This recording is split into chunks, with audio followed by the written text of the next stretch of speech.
guys at the end. Yeah. Everybody's Twitter handle is there as well. And oh, wow, thank you. all right, so in here we have print, online, and parent bloggers, and we have 20 minutes. So we're going to start maybe with Sarah. Let's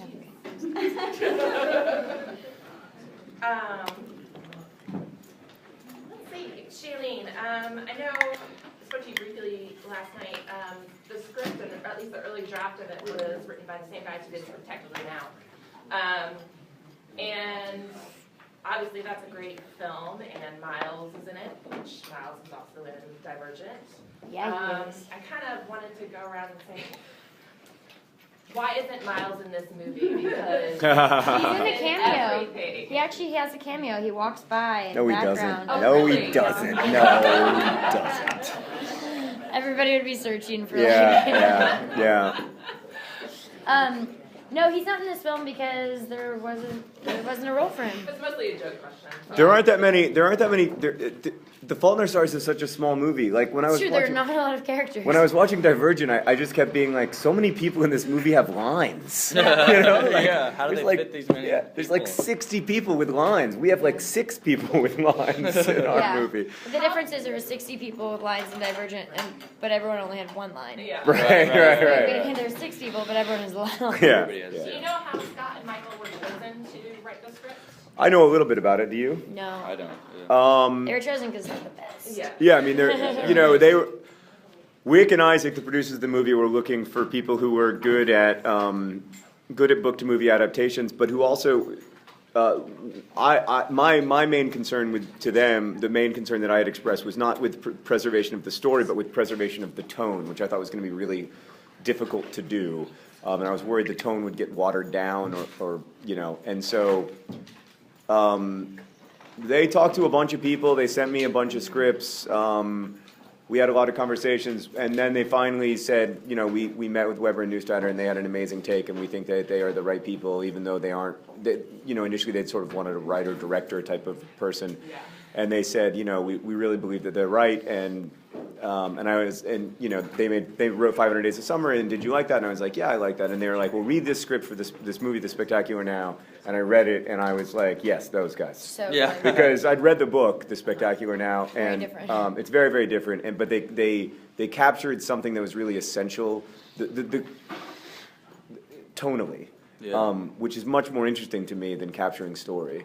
And so and then they wrote Much harder. much harder. And then the first draft of the script was like finished. It was like perfect. Wow. Okay. So. Was there actually, did you have a draft of this Imperial Affliction? No, I mean, the only parts of an Imperial Affliction I ever wrote are the parts that appear in the book, and then the parts that appear in the movie. In the movie, Hazel is reading an Imperial Affliction, so I wrote 3 pages, right? 3 or 4 pages. I have a copy of the fake Imperial Infliction Me book, too, me and too. It's just 3 pages that repeats itself. Yeah, So it's just good 4 3 pages that Yeah. repeats for 700 pages. Yeah. It's really meta. It's a beautiful novel. It's a little repetitive toward the end, but it's a great book. The whole thing is a little repetitive. The first 4 pages First are 4 pages awesome. are First great. 4 pages are wonderful. Yeah. And it just kind of does feel like it's trotting some of the same territory. But by the end, you really know what's going on. You got it down pat. Yeah. Yeah, so I mean, I wanted an Imperial Affliction to be an imaginary book because I think there's a perfection to books that don't exist that can't happen for books that do exist. And I really I liked that idea. I liked it thematically, but then I also wanted, I also just didn't feel like I could write it, How do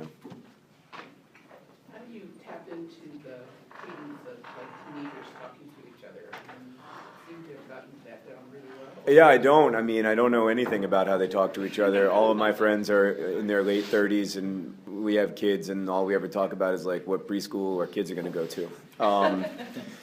But I read a lot of. Is that your next book? Yeah, it's going to be like which Indianapolis preschool makes the most sense for my 2-year-old. It's going to be the stakes are going to be so high. I read a lot of comments, YouTube comments, Twitter posts, Tumblr posts that are written by teenagers, obviously, just in the course of my work. But the main thing for me is that The emotional truths are there, and that's all that really matters. I don't think kids care if you captured slang properly. I think generally, actually, when you try to capture slang properly, it's an epic failure. So yeah, I just try to write with emotional authenticity and trust that they'll forgive me whatever mistakes I make. I don't think you try, you do. Oh, thanks, buddy. I don't know why I've been calling you buddy lately. Yeah. Because I always call everybody buddy. Oh, nice, okay. Maybe that's why, because I'm like, hey, buddy. All right, good, good. In the book, you use one of my favorite artists' paintings, the Cinema Pipe. Yeah. What made you want to use that involving with Shailene's character? What a hip question. That is a cool question. Yeah. So, that's a great question. I mean, it's got kind of a boring answer, but I'll give it to you anyway. I'm really interested in art. My wife is a curator of contemporary art, so I just get a lot of it by osmosis. And in an imperial affliction, one of the very few things that we do know about it is that it's very concerned with identity and authenticity and the relationship between like the perceived self and the real self, which I think is interesting for people living with cancer because a lot of times they're perceived one-dimensionally. You know, they're perceived as kind of less than fully human in some ways because they're thought of as these mere tragedies or people who, you know, can't have sexual desire or can't have full, rich love in their lives or whatever. And that distance between like the thing as it actually is and the thing as it is portrayed is captured brilliantly in that artwork because it's a picture of a pipe that says this is not a pipe and it isn't a pipe. But of course, when you look at the picture of the pipe, you think that is a pipe because you're thinking that the representation of a thing is the thing. And a lot of times I think when we think about people living with serious illness, we think that the popular representations of them, which I think are often very one-dimensional, often very dehumanizing, are the thing. We confuse those representations of people living with disabilities with the reality that people living with disabilities experience. And so that was what I was trying to hint at. Sorry, that was so boring. You are so smart. Thanks, I man. mean, that's so... Well, I spent 10 years writing the book, so you get bored sometimes and you do stuff like that. Yeah, it's just amazing. While we're on the book, you do have a really good balance in worldviews. All the characters kind of have a different approach, but none of them takes over. And Nat and Shay, you can weigh on finding the balance, but how do you do it? Yeah, I mean, I wanted each of them to have their own worldviews and to still love each other. A lot of times, like, we think these days life is such an echo chamber that we think you can't love somebody if you disagree with them about one thing. You got to agree about everything to love each other. It's ridiculous. That's not right. Huh? Yeah. Yeah. Shay can love me despite me drinking Diet Dr. Pepper. And you can love me despite drinking 10 cups of coffee. So yeah, I mean, I wanted you know Hazel and Gus to really disagree about what the point of life is, and I love one of my favorite scenes in the movie is that scene where you and Gus are at Funky Bones. And he's sad, and you just get mad at him. Yeah. And he's like, "Don't get mad," and you're like, "I am mad." I love the way you say "I am mad." That's one of my favorite moments in the movie because it's so frustrating that like he won't see it from your perspective, but that doesn't mean you don't love him. Yeah. And so that was just really important to me. I think that scene is a really important message. I mean, not that a movie should be a message, you know, but I do think that that's a good message that. You don't live your life to be remembered. You live your life, you know. Yeah. And I think her response is really beautiful in that scene. Ansel, it's interesting to hear Ansel talk about that too. He's not here, but I'll speak for him. Because he always talks about like how like in this process he's learned that he doesn't like last night when he was asked how he wants to be remembered, and he was like friends and family. And that's cool to see. I don't know. It's changed for me, too. Well, I think it's not even necessarily to be remembered, but I think one of the things I loved so much about that message is I remember when I was in high school, I'll never forget when I was in high school, I was like, oh my God, I'm going to change the world. I'm going to stop deforestation. I'm going to do this. I'm going to get everyone on the planet to recycle. And I was just, because you exist with a small community of people. You know, the world as you know it is related to the high school I went to had 3,000 people. So there's 3,000 people that I was like, this is going to be easy to change. And then you get out of high school and you're like, wow, there's a whole world and there's millions of people who think just like me, and yet, like, you know, there's a whole world out there, and there's so many different things that no matter what you dedicate your life to, there's still A, B, C, D, E, F. And I think that is a complex that is natural in, like, the coming of age process, or thinking that you're the first one to ever think of an idea or the first one to ever play a song a certain way. Right. And I think that, like, learning at a younger age that it's not about, like, playing that song. It's not about, like, it's playing the song because it feels good for you. It's not playing the song in pursuit of impressing others. That's what I think is so powerful. Yeah, that's why I feel so good about being part of this movie, especially because it's such a small story that it's just about a couple people, and it's so specific. And yet, last night we hear all these people chanting these characters' names, and it's on such a big stage. And I think that's it's really amazing because it's you know, we are involved in something that's going to reach a lot of people and has the ability to, you know, John really has changed people's lives. And that was something that I even came to it even hit me harder last night than it ever has, when this girl came on stage and she was crying. She had cancer and she was crying about how much the book meant to her. And, you know, we were all kind of giving her a hug or something that was on stage, and then everybody in the whole audience started shouting her name. I was like, this is beautiful. Like, this is just, we are involved in something so much bigger than our careers and so much bigger than this movie and so much bigger than us. Mm-hmm. Yeah. You know what you've, like, recreated, I think, that I didn't have when I was a teenager, is a sense of community and of acceptance and of awareness. Like, there's so much discussion on bullying, and what you're doing is the answer to all of those things that people complain about at that young age, because you're creating acceptance and allowance for weirdness and for uniqueness and for being different. And you're creating a community that supports each other in our own quests, and that is so beautiful, John Gray. Thank you, Shay. I got a question for. We're just going to talk to each other for that. Hey, John, you want to go get some food?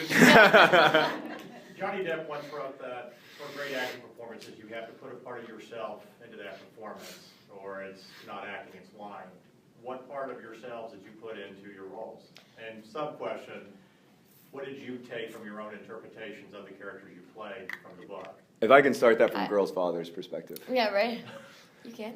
I played the role of Girl's father. It was cut from the movie, but it was really important. It was central. When I was his DVD. acting coach, I actually told him that Johnny Depp quote many times. my mind was Jackie, I'm so sorry, and I just wasn't able to internalize. I wasn't able to connect to it. I wasn't able to connect. I am also a father of a girl, and I was thinking I am also Girl's father. In real life, I'm a girl's father, and yet I couldn't connect to that role, and that's why it got cut from the movie. No, it got cut because they wanted to save it. They wanted to improve DVD sales because they knew people would buy them if you were on the deleted scenes. Yeah. I think that I would take it even a step further and expand his quote to say, I think all of me has to be in a role. I'm never playing a character or I am lying. You know, like, I'm fully Shailene within the rules and restrictions of what Hazel's world creates, and I'm fully Shailene within the rules and restrictions of who Triss is.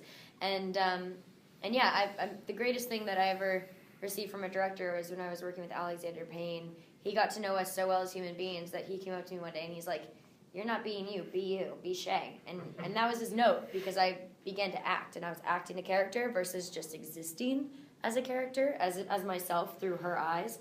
And so I think that his quote is completely dead on. I agree. What about you, Nat? Yeah, I mean, also I think that, I mean, Shay makes it sound so easy, but you have to be like a master actress like Shay to be able to do that. I mean, it's like you have to be so good to be able to be as simple and truthful and honest as Shay is. And that's something that John's been saying in every article. It's like something that I learned a lot from working with you, is that we're just all so in love. We are. We're super fond of each other. This is like our last press conference, our last day. But I mean, it really is that you know, I do see your performances, and they are different. I mean, every single one is different. So you do submit yourself to the circumstances, and so you are playing a character but it's just coming from a truthful place. You know what I mean? Like, it's not like you're just showing up. You know, you've incorporated the character into you, and then it comes out. You know, that's at least how it feels, because every movie is so every role you play is so specific. But I mean, for this character, for me, it was basically just I really connected to using humor to deal with pain, which is something that I've done my entire life, and I kind of came to the conclusion, because a lot of times I thought that's a negative thing. I kind of came to the conclusion that I think it's a good thing. I mean, I think if you can laugh about it, and meeting all these kids who really are going through these things. Like, I met this blind guy named Ethan who helped me out a lot, and he was super angry and super funny, you know. And so I thought that's my way into the character is that. John, what about Girl's Father? Tell us. Like I said, I never got all the way there. Yeah. But I mean, you know, you faked it till you made it, though. Yeah. No, that idea of submitting completely to the circumstance was something that I was not able to do, because I was like, boy, there sure are a lot of cameras in this airport. And they're not just on the ceiling. Shailene, in preparing for this role, you chopped off your hair in what looked very traumatic in the video. I know, it does look so traumatic. It does. I was laughing when they did it, but it looks like I'm seriously crying. Like sobbing. Like sobbing. Yeah. Did you end up donating your hair to like Locks of Love? And beyond that, what else did everybody do to prepare for their roles? And even in especially Girl's Father, yeah. Yeah, Girl's Father. I did donate it. I donated it not to Locks of Love. Children with Hair Loss is the name of the charity. Yeah, and we got thousands of other people. Yeah. There was a Hair for Hazel campaign. Thousands of people donated. It was their amazing. hair. It was pretty cool. My mom did it. Yeah, that was so nice. She's the one in the background in the video. They didn't say that was my mom. I was like, they should have said that was my mom. Anyways, for me, preparing for the role was really because the script was so truthful and so beautiful. I felt like there wasn't really a lot, and the book, because it's told from Hazel's point of view, kind of did my homework for me as far as who she was and what her the way that she looked at the world looked like, the way she looked at the world and how that seemed. But physically, I met with some people who had similar things as Hazel as far as breathing through oxygen tubes and whatnot. And it was mostly to digest for myself how far we were going to take it in the movie. Because if I were to have authentically breathed the way that Hazel would have breathed, according to the book's idea, the movie would be very long, just because she wouldn't be able to talk fast and would have to take breaks constantly. Lots of breaths between everything, yeah. And sometimes when I see the movie, there's a few scenes where I get riled up and angry, and in real life, if she wouldn't be able to do that to the extent that we could go in the movie, because she would have to take many breaks to catch her breath. But visually, there's sort of always a compromise, when you do make something into a cinematic experience. So that was something that I was really particular about, picking certain scenes to show that, so that it still came across, but not necessarily every scene, so that there was still something special, and like the Anne Frank house when she's going up the stairs, that really gets to people because you haven't seen her in that way before, which I thought was really important. And then you talked about working with Ethan. I guess I sort of. On set I wore blinding contacts for when I was supposed to be totally blind, and when I was supposed to just have one eye, I would wear one blinding contact, which just took my balance off. It was actually easy. I thought it was going to be harder to act with the blinding contacts, but I actually thought it was cool because, I did the eulogy scene with the blinding contacts and stuff, and it actually made me really, really free. I wasn't self-conscious at all because I couldn't see the camera or the crew or anything. So there wasn't that whole added element of shaking out the rest of the world. It was I really didn't act with blinding contacts all the time. Yeah, that's gonna be a new thing. Play every character blind. Yeah. No, you can play them not blind. Yeah, you can play them as sighted. Yeah, but then you just don't think about the cameras. They look pretty weird. They look like you're blind. But I think we all cared about the characters and wanted to do justice to them, not only to their illnesses, but also just to the characters, just without their illnesses, just to the characters. We love, there was an interview a couple days ago where somebody said to John, you know, how do you like writing characters with these kind of flaws? And he said, I don't find the illness flaws. You know, and I said, yeah, I think the characters already have flaws. You know, just regular teenage flaws. Yeah, they have the flaws that people have, but like the idea that like illness or disability is a flaw is a really common trope in pop culture stories about serious disability. Because if you treat that as the flaw, then the movie's going to be like, oh, the wise sick kids who, you know, sit in their bed and spout wisdom to the healthy kids and help them. And the healthy live kids the rest of their weren't lives. important lessons about how to be. Yeah. Right. Yeah. Whereas in this movie, No healthy kids. It's actually even it's funnier and it's even more painful that they're so real. You know, that they are angry and funny and dark. And but that's why it was so happy. important to me that there aren't any healthy kids in the movie. Mm-hmm. You know, that it's not about them. There's even fewer in the movie than there are in the book, actually. It's less about healthy kids. Yeah. You wrote this book, and you made it, speaking as a teenager, you wrote a book, and the big trend right now is two teenagers who fall in love. And you That's been around for a while now. And you didn't just write about the two teenagers who fell in love, you wrote about how they react with the family members and stuff. Yeah. What was it like for all three of y'all, you know, having that difference?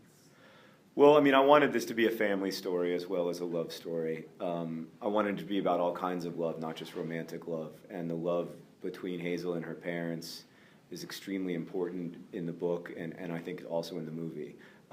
There's also the kind of off-screen love story between Hazel's parents. You know, these two people who are going through a very difficult time in their marriage, but are surviving it because of their love for each other. And that was really important to me. I never really wrote about adults before because I was always bored by them, and I was always trying to get them out of the scene as quickly as possible. Like, let's get these kids on a road trip, or let's get these kids to boarding school, or whatever. But I became a parent in 2010, and I think I got really interested in being a parent. And I couldn't finish the book until I understood. I couldn't finish the book, hopefully, until I understood that as long as either Hazel or her mother is alive, that relationship will endure. That there's that wonderful moment at the end of the movie where Hazel's mom says to Hazel, "Even when you die, I will always be your mother." Yeah, that gets me. That's a very important idea because love is literally stronger than death in that sense, and that was very important to me. And that's not something I understood until I had a child. Did you have problems getting permission to film there, or was that hard for them? We were the first movie ever to film there. Wow, what? They liked the novel. So, yeah. That's awesome. Yeah. And her tying in with the story of one person who did influence. Yeah, I mean, I think it's two people whose lives are circumscribed. You know, Hazel by her disability, and obviously by war, and whose lives are likely to be shorter, or in Hazel's case, or definitely were shorter than they should have been in Anne's case. But also, I wanted them, Hazel and Gus, to be able to reclaim that space for life. You know, Anne Frank made out in the Anne Frank house. Why can't Hazel? You know, that while you are here, you are fully alive. And I thought the way they did the voiceover in the movie, and that whole scene is just, oh man, what a kiss. What a kiss. I watched it like 25 times. In a non-creepy way. No. Like while y'all were filming Over and over it. again. Oh, yeah. And every time, and like the producer and the director would be like, I think they need to be a little more. And I was like, that was awesome. They were like, oh, I don't think we have maybe like a little more chase. And I was like, yeah, keep doing it. Yeah, make them do it 50 times. It was just so, it made me cry so much because it's just. I love that the girl kisses the guy. I know. Yeah. I love it. I know, Yeah. and I love that. I love her strength in that scene. I love that she's physically weak, but she is still fully herself. I love that even when her physical limitations are really, really pulling at her, she is still like, you still make her fully human, Yeah, wanting so all the tough. same things that any other human wants. And it's so, I was so proud of that scene. Like, I honestly like that scene better in the movie than in the book. And I'm, you know, I I wrote the love books. that scene in the book. Oh, well, let's just keep complimenting each other.